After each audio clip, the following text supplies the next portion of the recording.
a little song. We're going to perform a little song about the Magna Carta. And indeed, these are the Magna Carta Minstrels that are going to be performing for you in a few minutes. You know, I thought I'd say a few words about Magna Carta if I could.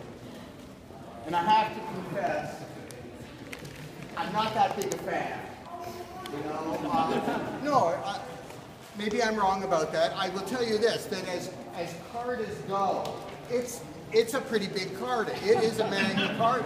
That I give it. But, I mean, there are some things about this document that I really don't like. Let me just read you this. I took this out of the Salisbury Cathedral a number of years ago. I assume it was a lending copy. I'm not entirely certain. There's this business here about dowry. It says at one point, and if anyone die indebted to Jews, his wife shall have her dower and pay nothing of that debt. I thought, well, that's not very nice. In any event, I'll tell you this as well. I started to think about a Magna Carta song, and a song that might be suitable for a place like Alberta, Canada. And so I did a search on Westlaw of the term Magna Carta through the Canadian case law database, and there were over 400 references to Magna Carta in reported Canadian cases. Over 50 of Supreme Court of Canada and Privy Council decisions. Wow, a document 800 years old finding its way into literally hundreds of reported Canadian decisions. And the provisions of the Magna Carta that were cited were interesting too. The right to a speedy trial, the right to a fair hearing, a due process if property is taken. And there's even a clause in Magna Carta dealing with dower that wound its way in paraphrased form into Section 1 of Ontario's old Dower Act. Wow, what an impact. So I thought to myself, what would those folks have been thinking 800 years ago? And certainly, I think we can all agree, it would have been nothing about all of that.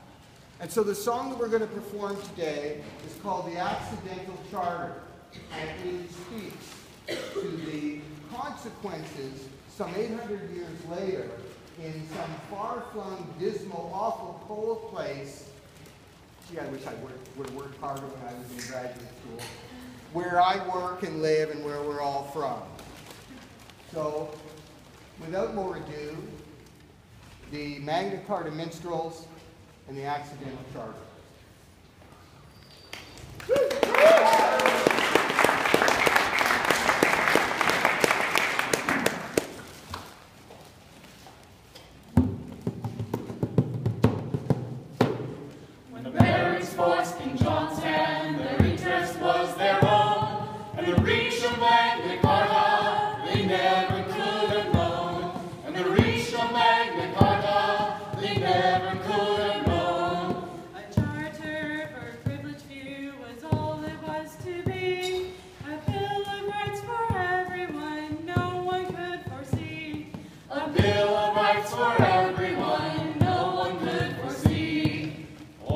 Centuries on, in a far-off distant place, it would have the force of law, and guide our nation's highest court, no one there foresaw. And guide our nation's highest court, no one there foresaw. A little widow in Ontario was entitled to her dower, or to take a prairie farmer's land required lawful power. Or to take a prairie farmer's land required lawful power. To help our First Nations protect ancestral land, that role for Magna Carta they would not understand. That role for Magna Carta they would not understand.